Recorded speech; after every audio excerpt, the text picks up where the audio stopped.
82. Pancreatitis y colecistitis. Pancreatitis. La pancreatitis aguda es un trastorno inflamatorio del páncreas que puede afectar el tejido circundante y sistemas orgánicos distantes.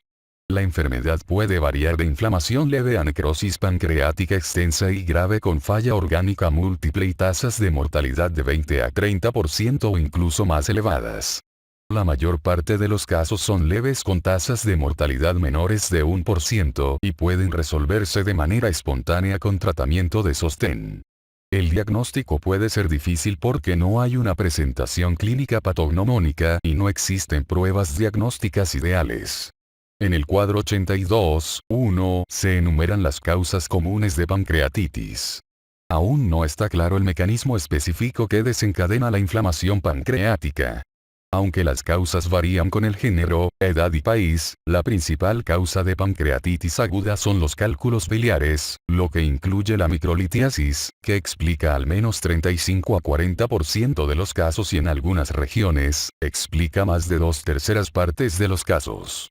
El uso de alcohol es la segunda causa más frecuente. La asociación entre consumo de alcohol y la pancreatitis aguda no se ha comprendido bien. La incidencia en alcohólicos es sorprendentemente baja, lo que indica que no solo la cantidad de alcohol ingerido es importante, sino que existen factores desconocidos que afectan la susceptibilidad a la lesión. Otras causas de pancreatitis aguda son poco comunes, situacionales o son objeto de controversia, como el páncreas dividido o la disfunción del esfínter de Oddi. Casi 5% de los pacientes se encuentra en riesgo de desarrollar pancreatitis aguda en los 30 días siguientes a la realización de una colangiopancreatografía retrógrada endoscópica. La hipertrigliceridemia es una causa poco común, 1 a 4%, y concentraciones séricas mayores de 11 milimol por litro pueden empeorar los ataques. Se ha reportado la asociación de diversos fármacos con pancreatitis aguda, pero solo constituyen 1,4 a 2% de los casos. Ellos se clasifican en 3 grupos. Los fármacos de clase 1 son aquellos relacionados con igual o mayor de 20 reportes de casos con al menos una nueva exposición al medicamento. Los fármacos de clase 2 se describen en igual o mayor de 10 a 20 reportes de caso con o sin nuevas exposiciones.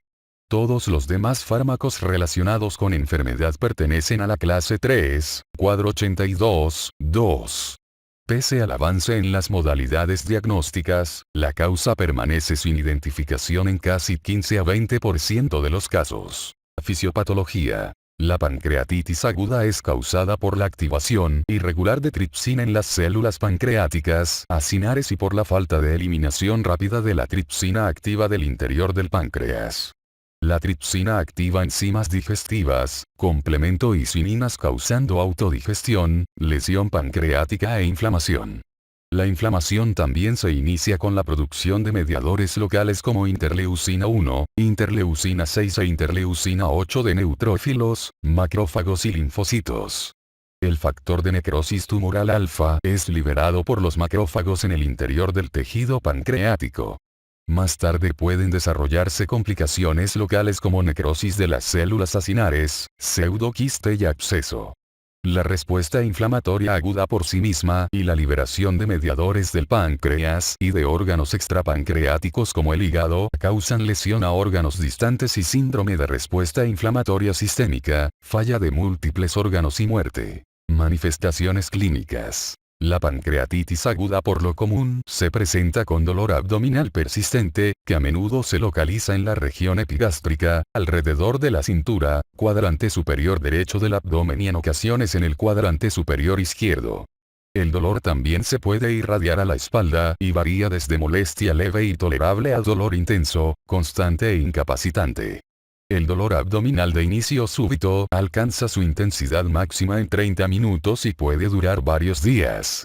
El dolor por lo común empeora en decúbito dorsal y suele aliviarse con la posición sentada con el tronco flexionado y las rodillas dobladas. En la mayor parte de los casos hay náusea y vómito y una complicación frecuente es la distensión abdominal excesiva por hipomotilidad gastrointestinal y peritonitis química. Los datos a la exploración física dependen de la gravedad de la enfermedad. En la enfermedad grave hay fiebre, taquicardia y hipotensión. Puede haber estado de choque por hipovolemia secundaria a la presencia de exudado en el espacio retroperitoneal, hemorragia pancreática, vómito e incremento en la vasodilatación y permeabilidad vascular por la liberación de péptidos de ciclina y por los efectos sistémicos de las enzimas liberadas hacia la circulación. La exploración del abdomen revela disminución o ausencia de ruidos intestinales por el íleo asociado. Hay dolor a la palpación en la porción superior del abdomen y resistencia muscular involuntaria en grado variable. El signo de Cullen, equimosis en la región periumbilical, y el signo de Turner, equimosis en los flancos, son manifestaciones poco comunes y tardías de la pancreatitis e indican hemorragia retroperitoneal e intraabdominal y pancreatitis necrosante grave. Es frecuente la ictericia y su presencia sugiere obstrucción del conducto biliar común por edema que comprime la porción intrapancreática o por obstrucción por un cálculo biliar. En casi 10 a 20% de los casos se observan manifestaciones pulmonares que indican pancreatitis aguda grave. La disfunción pulmonar varía desde hipoxemia a síndrome de insuficiencia respiratoria aguda. La respiración superficial y taquimia sobrevienen por inflamación diafragmática, derrame pleural y compromiso respiratorio. Son comunes los derrames pleurales pequeños, menores de 1 centímetro de altura máxima, y medianos, menores de 2 centímetros de altura máxima, con los casos de pancreatitis aguda y por lo general se resuelven en forma espontánea. Los derrames pleurales grandes sugieren una fístula pancreático-pleural y puede relacionarse con pseudoquiste pancreático. Diagnóstico. El diagnóstico de pancreatitis aguda por lo general se establece en presencia de dos de las siguientes tres características. 1. Dolor abdominal característico. 2. Concentraciones séricas de amilasa, lipasa o ambas 3 veces por arriba del límite normal superior. Y 3. Datos característicos de pancreatitis aguda en la ecografía o tomografía.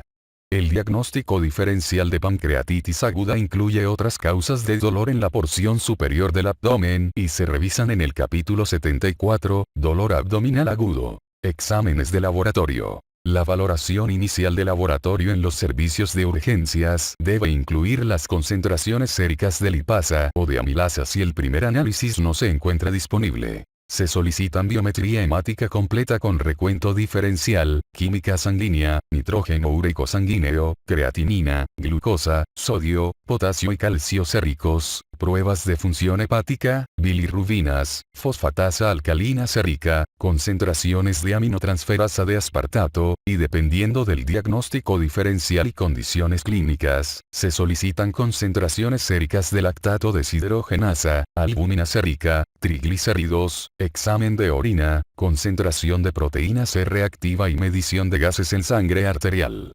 Dependiendo del caso y de la gravedad de la enfermedad pueden observarse leucocitosis, incremento de las cifras de hematócrito, hiperglucemia, hipocalcemia, hiperbilirrubinemia, aumento de las concentraciones de fosfatasa alcalina, aspartato aminotransferasa y lactato deshidrogenasa, disminución de las concentraciones séricas de albúmina, hipoxemia e hipertrigliceridemia. Los resultados de algunas de estas pruebas pueden utilizarse para predecir la gravedad de la enfermedad en sistemas de clasificación de pronóstico, pero no son sensibles ni específicas para el diagnóstico de pancreatitis aguda. La amilasa y lipasa séricas son los marcadores bioquímicos utilizados con mayor frecuencia para el diagnóstico de pancreatitis aguda, porque las concentraciones de ambas enzimas se elevan durante la inflamación pancreática. Sin embargo, la falta de sensibilidad y especificidad de la elevación de estas enzimas limita su utilidad como método ideal para el diagnóstico. Una concentración sérica normal de amilasa no tiene la sensibilidad suficiente para descartar el diagnóstico de pancreatitis aguda. La sensibilidad y especificidad de las concentraciones de amilasa como prueba diagnóstica dependen de los valores de referencia. Las concentraciones de amilasa que exceden 3 veces la cifra normal superior apoyan el diagnóstico en casos de dolor abdominal. Cuando la cifra de referencia se incrementa a 1000 unidades internacionales por litro, más de 3 veces el límite normal superior, la especificidad se acerca a 95%, pero la sensibilidad continúa cerca de 61%. Las concentraciones séricas de amilasa por lo general se incrementan pocas horas después del inicio de los síntomas y regresan a las cifras normales en 3 a 5 días, incluso con evidencia de pancreatitis activa. La actividad de amilasa sérica es normal al momento de la hospitalización en 19 a 32% de los casos como resultado de presentación tardía o por insuficiencia pancreática exocrina. La hipertrigliceridemia y el alcoholismo crónico pueden reducir la sensibilidad de esta medición. Numerosos tejidos secretan amilasa sérica.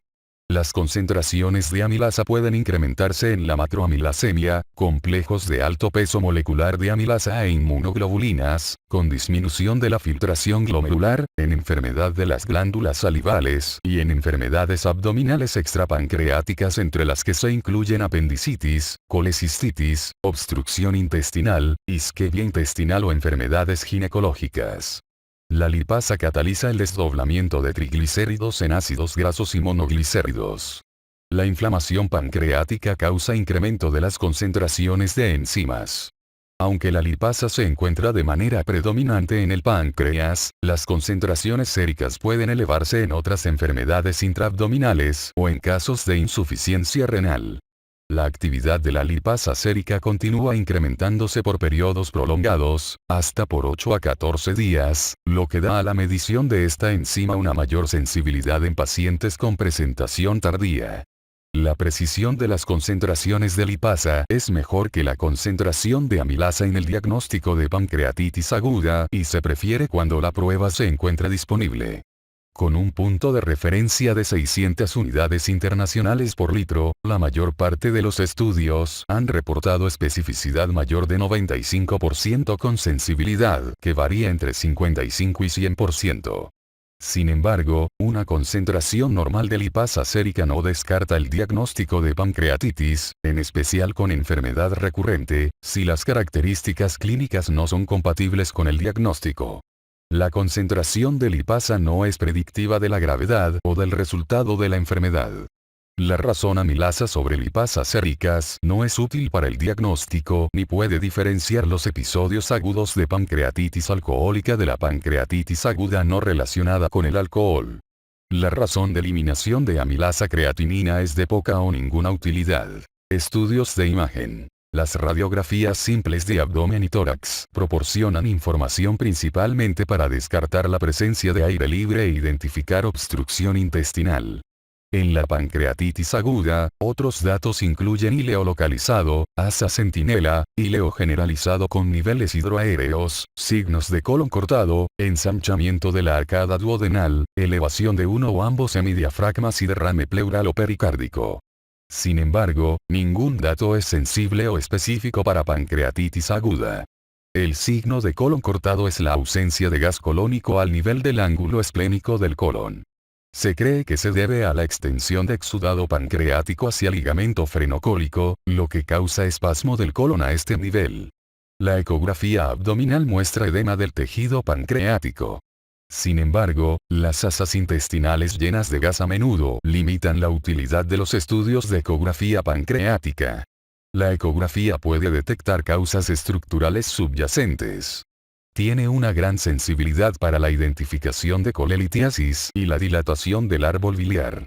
Debe realizarse en etapas iniciales para valorar posibles cálculos biliares como agente desencadenante. La ecografía también es útil para la visualización de pseudoquistes y abscesos pancreáticos. La tomografía de abdomen es la prueba preferida para el diagnóstico cuando los signos clínicos y exámenes de laboratorio no proporcionan un diagnóstico de precisión, para descartar diagnósticos alternativos, para establecer la gravedad de la enfermedad e identificar complicaciones. Cuando se valora a un paciente con presentación clínica y resultados de laboratorio típicos, probablemente no sea necesario solicitar tomografía. El aspecto de la pancreatitis es variable dependiendo de la gravedad de la inflamación. En la pancreatitis leve la glándula podría aparecer normal en 15 a 30% de los pacientes con pancreatitis leve. Hay datos normales en la tomografía. La tomografía helicoidal con múltiples detectores puede detectar mejor la gravedad y las complicaciones de la enfermedad, figura 82, 1.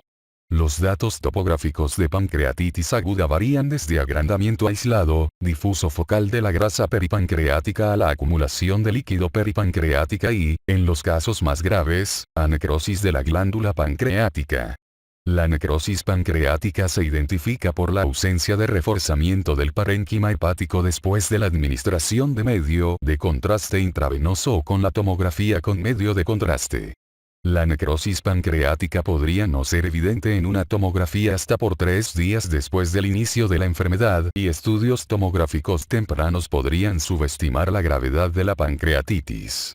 No existe evidencia de que la administración de medio de contraste intravenoso afecte la microcirculación pancreática, agrave la necrosis pancreática o empeore la evolución de la enfermedad.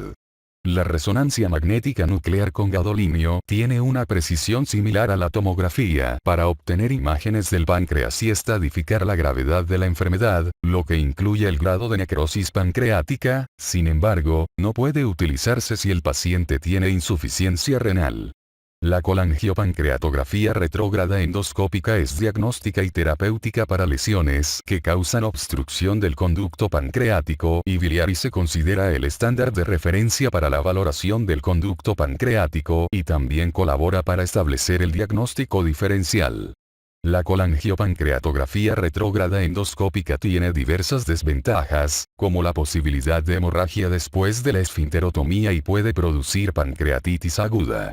Está indicada la realización de colangiopancreatografía retrógrada endoscópica y esfinterotomía biliar de urgencia, de preferencia en las 24 horas siguientes a la hospitalización, en pacientes con pancreatitis biliar grave con cálculos retenidos en la vía biliar y para aquellos con datos de colangitis. Complicaciones. En el cuadro 82.3 se enumeran las complicaciones locales y sistémicas. En los primeros días se observa síndrome de insuficiencia respiratoria aguda, insuficiencia renal, estado de choque, encefalopatía y hemorragia intraabdominal, mientras que entre los días 5 a 15 se observan complicaciones infecciosas, con aparición de abscesos después de 15 días del inicio de la enfermedad. El pronóstico en la pancreatitis aguda grave. La pancreatitis aguda grave se define como la presencia de insuficiencia de órganos o complicaciones locales como necrosis, abscesos o pseudoquistes. La valoración de la gravedad es importante para decidir el destino del paciente, porque los casos graves se relacionan con altas tasas de morbilidad y mortalidad. Se han utilizado los criterios de Ranson, cuadro 82.4, para establecer la gravedad de la pancreatitis aguda. Hay diferentes criterios para la pancreatitis biliar y para aquella no relacionada con enfermedad biliar. Se aplica un sistema de calificación de 11 puntos en 2 etapas. Se valoran 5 aspectos iniciales al momento de la hospitalización y 6 aspectos adicionales en las 48 horas siguientes. Muchos pacientes con una calificación de Ranson mayor de 3 no desarrollan pancreatitis clínicamente grave. Como los criterios de Ranson se aplican después de 48 horas, estos son poco útiles en los servicios de urgencias. El sistema de calificación Apache 2 se basa en los siguientes factores: edad, temperatura rectal, presión arterial media, frecuencia cardíaca, presión parcial de oxígeno arterial, pH arterial, concentraciones séricas de potasio y de sodio, concentración de creatinina, hematócrito, recuento de leucocitos, calificación del coma de Glasgow y estado de salud a largo plazo. Varios estudios han utilizado la calificación Apache 2 al momento de la hospitalización y a intervalos de 24 y 48 horas, con calificaciones que varían de 5 a 10. Al momento de la hospitalización, la sensibilidad de la calificación Apache mayor de 7 para predecir enfermedad grave es de 65% y la especificidad de 76%, con valor predictivo positivo de 43% y valor predictivo negativo de 89%. La calificación Apache se mide de manera repetida durante la hospitalización y su utilidad en los servicios de urgencias es limitada. La necrosis pancreática se asocia con peor pronóstico y la necrosis más extensa se relaciona con malos resultados clínicos. La gravedad de la pancreatitis aguda puede clasificarse con base en los resultados de la tomografía sin medio de contraste, mientras que el grado de necrosis pancreática puede cuantificarse con tomografía con medio de contraste. La suma de las dos calificaciones se utiliza para calcular el índice de gravedad por tomografía, cuadro 82, 5. Los factores de riesgo que predicen la gravedad de la pancreatitis aguda al momento de la hospitalización incluyen algunos predictores clínicos y mediciones de laboratorio que representan falla de órganos. Los factores fundamentales incluyen edad avanzada, mayor de 55 años, obesidad, índice de masa corporal mayor de 30, hematócrito igual o mayor de 44% y presencia de estado de choque, presión arterial sistólica menor de 90 milímetros de mercurio, insuficiencia pulmonar, presión arterial de oxígeno igual o menor de 60 milímetros de mercurio, falla renal, concentraciones séricas de creatinina igual o mayor de 2,0 miligramos por 100 mililitros después de la rehidratación, hemorragia gastrointestinal, mayor de 500 mililitros en 24 horas, coagulación intravascular diseminada, recuento de leucocitos igual o menor de 100.000 por milímetro cúbico, fibrinógeno menor de 1,0 gramos por litro y productos de la degradación de fibrina mayor de 80 microgramos por litro, así como trastornos metabólicos graves, concentraciones séricas de calcio igual o menor de 7,5 miligramos por 100 mililitros. La hiperglucemia marcada, mayor de 250 miligramos por 100 mililitros, también mostró ser predictiva de la mortalidad en un estudio. Las concentraciones séricas de proteína C reactiva al momento de la hospitalización a los servicios de urgencias no predicen el resultado final. Tratamiento. En las formas leves de pancreatitis aguda, el tratamiento es de sostén y conservador. Los principios de tratamiento incluyen la vigilancia estrecha del estado hemodinámico y volumétrico, administración adecuada de líquidos, corrección de los desequilibrios electrolíticos y metabólicos, control eficaz del dolor, administración de antieméticos e interrupción de la alimentación por vía oral para poner al páncreas en reposo. Se han realizado esfuerzos para limitar las complicaciones y asegurar el diagnóstico temprano de los casos graves, cuadro 82, 6. Los cristaloides son la solución preferida en la mayor parte de los casos. Puede considerarse el uso de coloides en situaciones limítrofes. Concentrados de eritrocitos cuando las cifras de hematócrito disminuyen por debajo de 25% y albúminas y las concentraciones de la proteína disminuyen a menos de 2 gramos por 100 mililitros. La hipocalcemia es relativamente común. Sin embargo, la hipoalbuminemia es el factor más importante para reducir las concentraciones séricas de calcio. A menos que las concentraciones de calcio no ionizado sean bajas o exista inestabilidad neuromuscular, tetanía, signo de Chvostek o de Trousseau, no es necesaria la corrección de la hipocalcemia. La utilidad de los antibióticos en el tratamiento de la pancreatitis es motivo de controversia. En términos generales, la evidencia no apoya la administración de antibióticos profilácticos o antimicóticos. La antibiótico-terapia no está indicada para casos de pancreatitis leve. Los antibióticos deben administrarse para la necrosis pancreática infectada, absceso pancreático y acumulación de líquido peripancreática infectado o bien, en casos de pseudoquistes pancreáticos infectados. El antibiótico elegido debe tener una penetración adecuada en el material necrótico, ya sea que se administre imipenem cilastatina, meropenem o una combinación de fluoroquinolonas con metronidazol. Con fines terapéuticos, está indicada la colangiopancreatografía retrógrada endoscópica con esfinterotomía biliar, de preferencia en las 24 horas siguientes a la hospitalización para pacientes con pancreatitis biliar grave con cálculos retenidos en el conducto biliar común y para aquellos con colangitis. Evidencia limitada revela que las intervenciones tempranas con colangiopancreatografía retrógrada endoscópica en pancreatitis biliar aguda reducen de manera significativa las complicaciones, pero no disminuyen la mortalidad. En pacientes con pancreatitis biliar, está indicada la colecistectomía durante la hospitalización inicial o bien la cirugía diferida, en al menos 4 a 6 semanas, para evitar episodios recurrentes. A menos que existan indicaciones específicas, debe evitarse la cirugía temprana en los primeros 14 días, porque ésta se asocia con mayor mortalidad. La operación está indicada en pacientes que tienen necrosis pancreática y que desarrollan complicaciones catastróficas de la pancreatitis como hemorragia, infarto intestinal, síndrome compartimental intraabdominal o perforación. Los pseudoquistes grandes, sintomáticos o complicados pueden tratarse con opciones quirúrgicas, radiológicas y endoscópicas, lo que depende de la ubicación, tamaño, anatomía del conducto pancreático y experiencia local.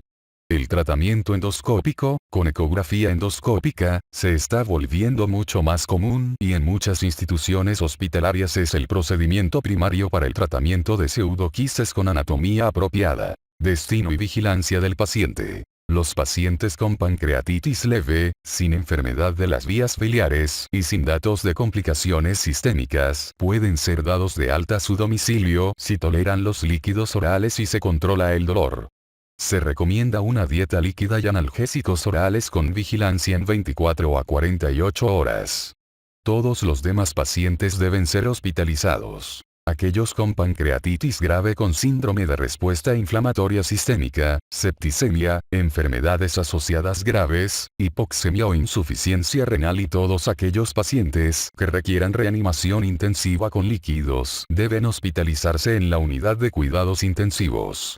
Está indicada la supervisión estrecha por médicos y personal de enfermería en unidades hospitalarias para pacientes que tengan factores de riesgo adicional, lo que incluye obesidad, índice de masa corporal mayor de 30, oliguria con diuresis menor de 50 ml por hora, taquicardia con pulso mayor de 120 latidos por minuto, evidencia de encefalopatía o mayor necesidad de narcóticos para contrarrestar el dolor. Colecistitis. La colecistitis es un grupo de estados patológicos relacionados con causas, niveles de gravedad y estrategias de tratamiento diferentes.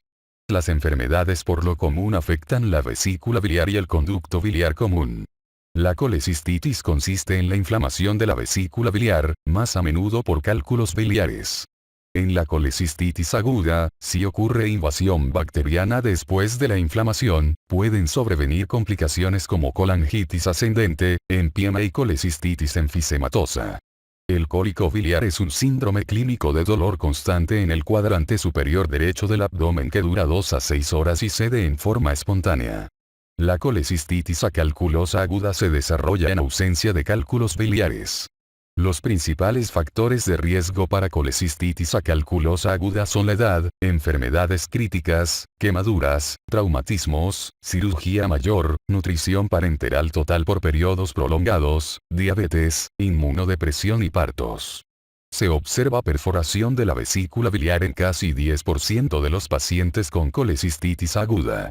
La perforación en vísceras huecas adyacentes puede ocasionar íleo biliar como consecuencia de una fístula colecistoentérica y el contenido de la vesícula biliar se vierte hacia la cavidad peritoneal, dando origen a peritonitis.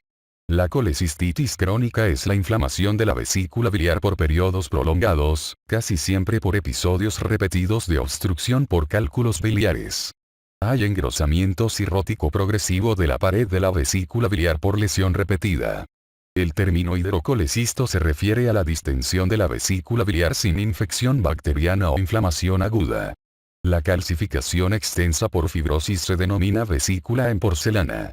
La colecistitis enfisematosa es la infección de la pared vesicular causada por microorganismos formadores de gas. Existe una asociación variable con los cálculos biliares. Dicho trastorno puede ocasionar deterioro clínico rápido con tasas de mortalidad de hasta 15% por gangrena o perforación. Los cálculos biliares pueden no producir síntomas, pero se han detectado de manera incidental cuando se realiza un procedimiento diagnóstico de imagen con otro objetivo. Luego del diagnóstico, el riesgo de desarrollar dolor o complicaciones es bajo. 1 a 4% por año, mientras que solo 10 a 20% de los pacientes desarrolla síntomas en 5 y 20 años, respectivamente. El término lodo biliar se refiere a los cristales de monohidrato de colesterol, pigmento de bilirrubinato de calcio y otras sales cálcicas. El principal mecanismo de formación de lodo probablemente sean los trastornos de la motilidad de la vesícula biliar. El lodo biliar puede detectarse en la ecografía abdominal. La evolución clínica del lodo biliar varía desde la resolución completa hasta la progresión a cálculos biliares y sus complicaciones. Los pacientes asintomáticos con lodo biliar o microcálculos no necesitan tratamiento.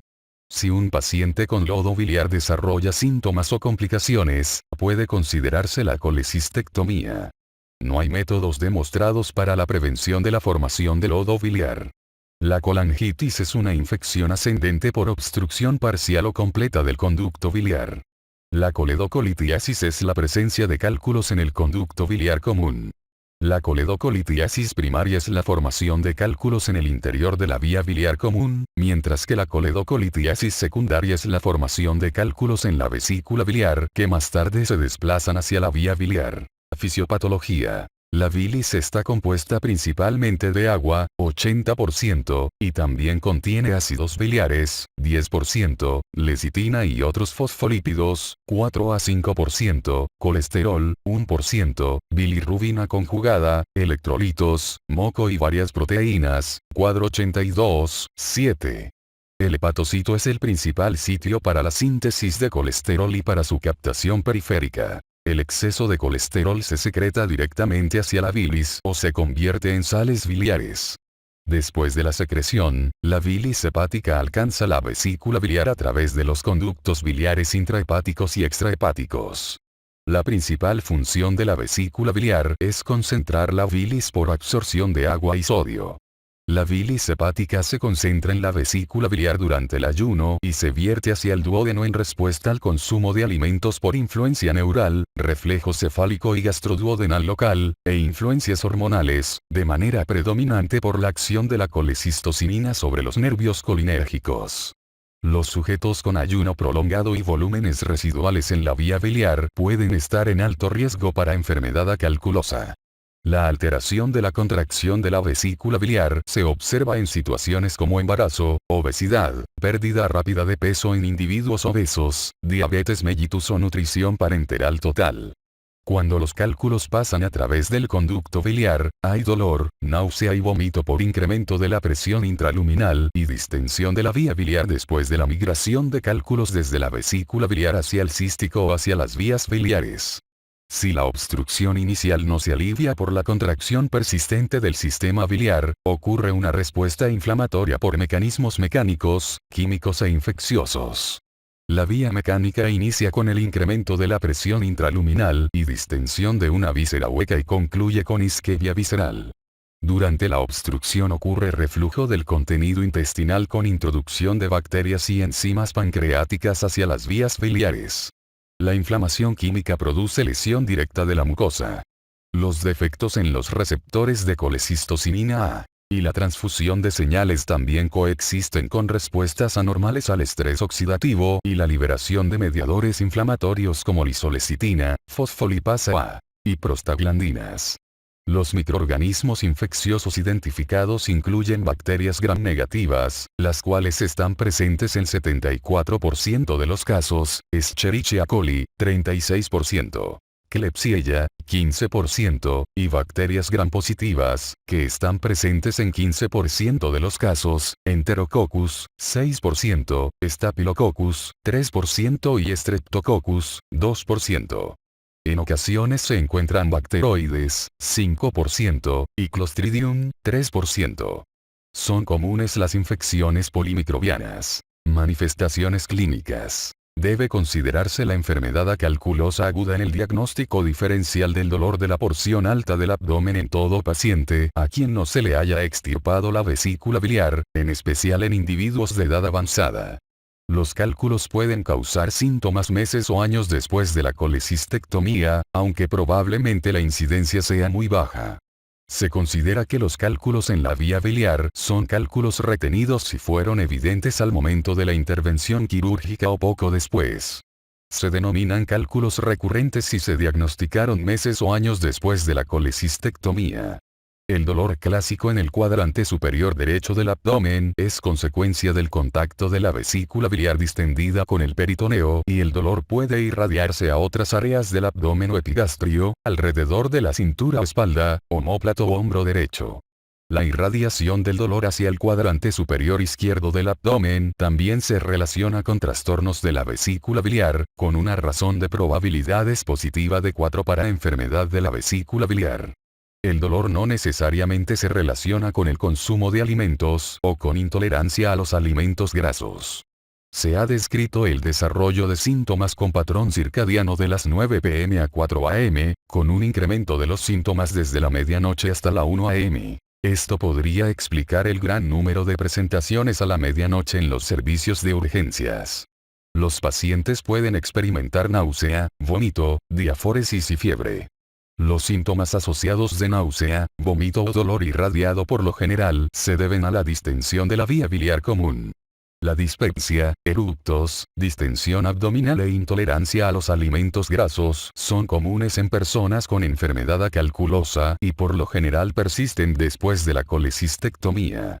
El cólico biliar casi siempre se origina cuando los cálculos que producen obstrucción causan distensión súbita de la vesícula biliar, del árbol biliar o de ambos. El cólico biliar por lo general se define como el dolor que dura 1 a 5 horas y más tarde cede. El dolor se resuelve si la luz de la vesícula biliar se restablece en forma espontánea o si el cálculo pasa a través de la ampolla hacia el duodeno y si no se ha desarrollado infección. Pueden ocurrir síntomas asociados como náusea, vómito o dolor irradiado, pero los síntomas suelen resolverse en 1 a 5 horas. Si el dolor dura más de 5 horas, deben sospecharse complicaciones como colecistitis aguda, colangitis ascendente o pancreatitis. Diagnóstico. El diagnóstico de colecistitis aguda depende de la combinación de datos de la anamnesis, exploración física, laboratorio y de imagen. En los servicios de urgencias, debe distinguirse el diagnóstico de cólico biliar no complicado de la colecistitis aguda y sus complicaciones. Ningún examen clínico o de laboratorio tiene una razón de probabilidades lo suficientemente elevada o baja para descartar o hacer el diagnóstico de colecistitis aguda, cuadro 82.8. El signo de Murphy, la interrupción súbita del movimiento inspiratorio por dolor, cuando los dedos del examinador se ponen en contacto con la vesícula biliar inflamada durante la palpación de la región subcostal derecha, tiene una sensibilidad lo suficientemente elevada para establecer el diagnóstico de colecistitis aguda. El diagnóstico diferencial del dolor en el cuadrante superior derecho del abdomen es muy amplio, figura 74.1, véase el capítulo 74, dolor abdominal agudo, para una revisión más amplia. Los exámenes de laboratorio no diferencian a la colecistitis aguda de otras enfermedades. Un recuento de leucocitos mayor de 10.000 por milímetro cúbico tiene una sensibilidad de 63% y especificidad de 57% con una razón de probabilidades negativa de 0,6. El valor promedio del recuento leucocítico de 12.600 por milímetro cúbico, desviación estándar de más o menos 4.300 por milímetro cúbico, que se halla en pacientes con colecistitis, es similar al recuento de leucocitos que se encuentra en 26% de los pacientes con dolor abdominal de causa desconocida y 43% en individuos con gastroenteritis. La elevación de la proteína C reactiva igual o mayor de 3 mg por 100 ml no es específica, pero puede relacionarse con el diagnóstico de colecistitis aguda. Cuando se combina con los datos de la ecografía, el incremento en las concentraciones de proteína C reactiva tiene sensibilidad de 97%, especificidad de 76% con un valor predictivo positivo de 95%. El aumento en las concentraciones de aspartato aminotransferasa, alanina aminotransferasa o fosfatasa alcalina hacen surgir la posibilidad de coledocolitiasis, colangitis ascendente, síndrome de Mirizzi, compresión extrínseca del conducto hepático común por un cálculo retenido en el conducto cístico, pero no es específica para colecistitis aguda. En el cuadro 82.8 se resumen las pruebas características para datos clínicos y de laboratorio selectos. Por desgracia, las publicaciones médicas disponibles no revisan las combinaciones de datos clínicos y de laboratorio que sustenten un diagnóstico específico. En el cuadro 82.9 se enumera un grupo de criterios de consenso para el diagnóstico de colecistitis aguda. Estudios de imagen. Las radiografías simples son una modalidad de imagen inadecuada para la enfermedad por cálculos biliares, porque solo 20% de los cálculos biliares contienen suficiente calcio para que sean visibles en tales radiografías. Estas pueden detectarlos en las vías biliares o en la pared de la vesícula biliar causada por colecistitis enfisematosa, colangitis o fístula colecistoentérica, pero los datos clínicos de estas complicaciones son más prominentes y otras modalidades de imagen son de mayor utilidad. La ecografía del cuadrante superior derecho del abdomen es la modalidad preferida en los servicios de urgencias con una sensibilidad y especificidad de 94 y 78%, respectivamente, para la detección de colecistitis aguda. La ecografía tiene una elevada precisión para el diagnóstico de cálculos biliares, mayor de 95%, pero algunos cálculos pequeños, menores de 1 milímetro, carecen de cogenicidad y los cálculos retenidos en el cuello de la vesícula biliar o conducto cístico pueden ser difíciles de detectar con ecografía.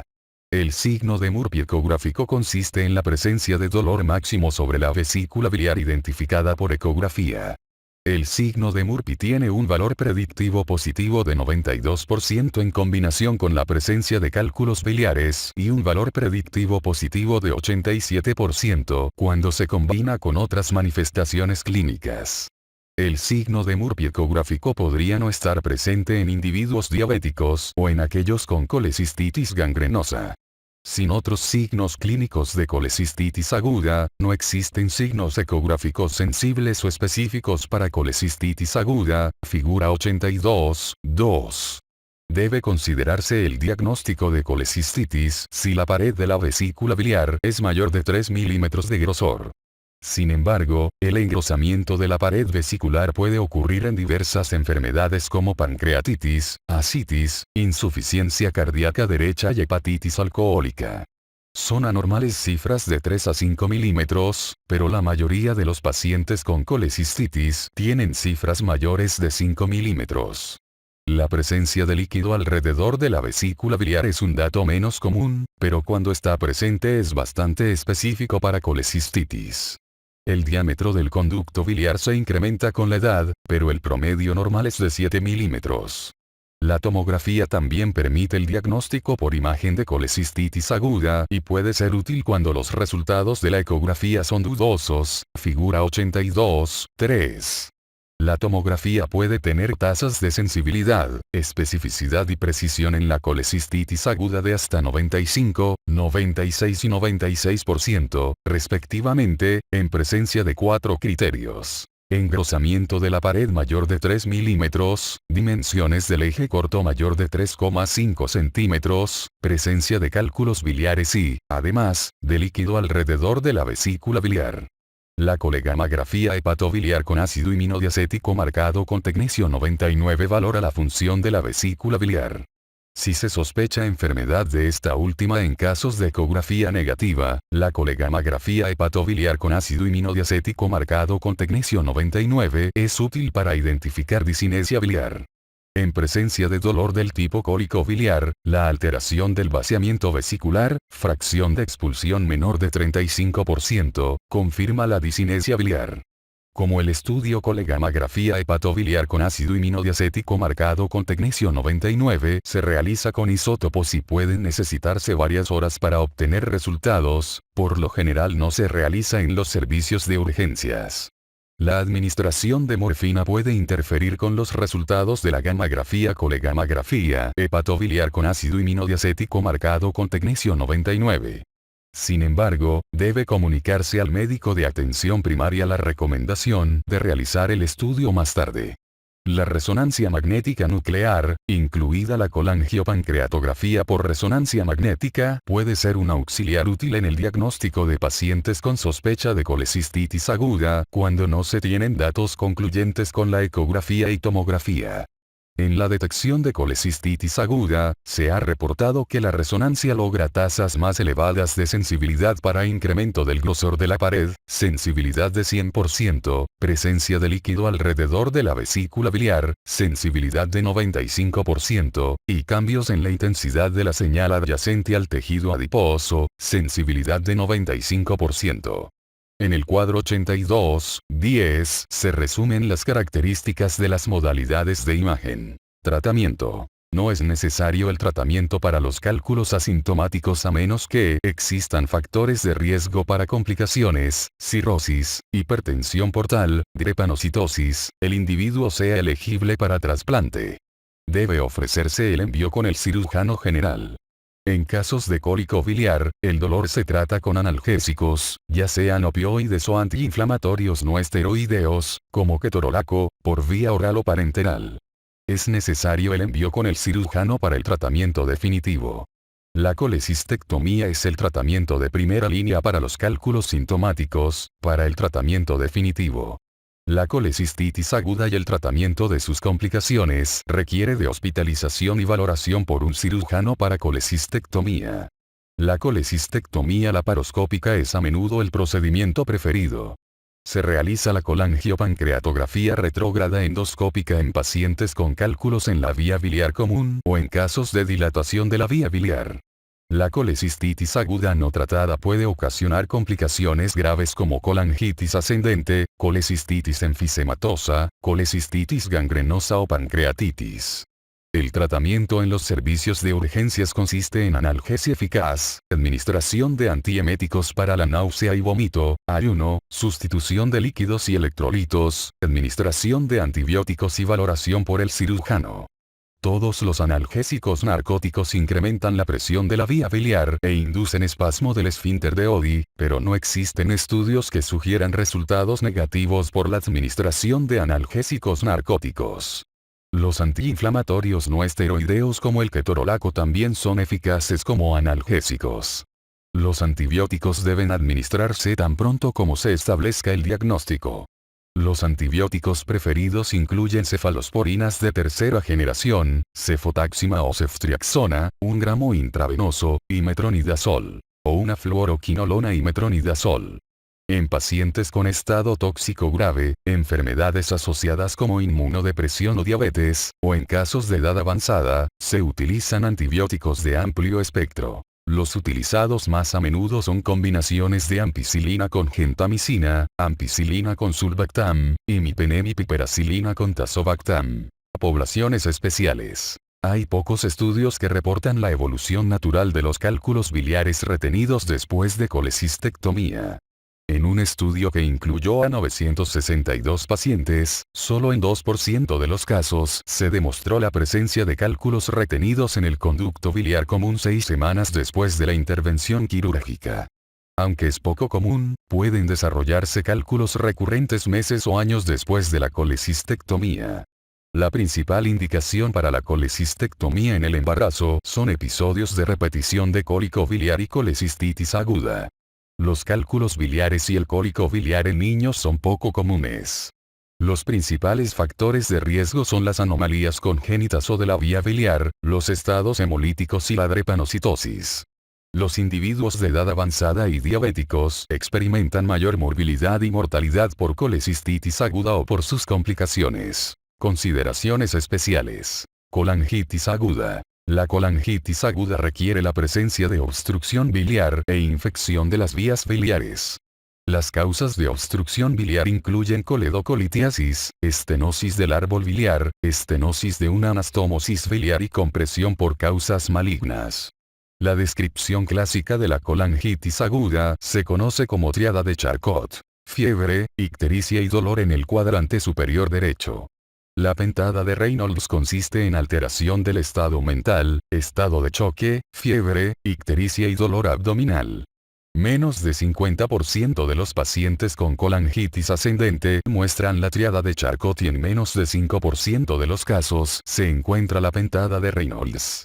El tratamiento en la sala de urgencias consiste en la administración intensiva de líquidos, de antibióticos de amplio espectro y la valoración urgente por un cirujano o bien la descompresión quirúrgica de las vías biliares. Colecistitis crónica. Los datos de la anamnesis y la exploración física en casos de colecistitis crónica son similares a los de cólico biliar y colecistitis aguda con menor intensidad, pero duración más prolongada de los síntomas.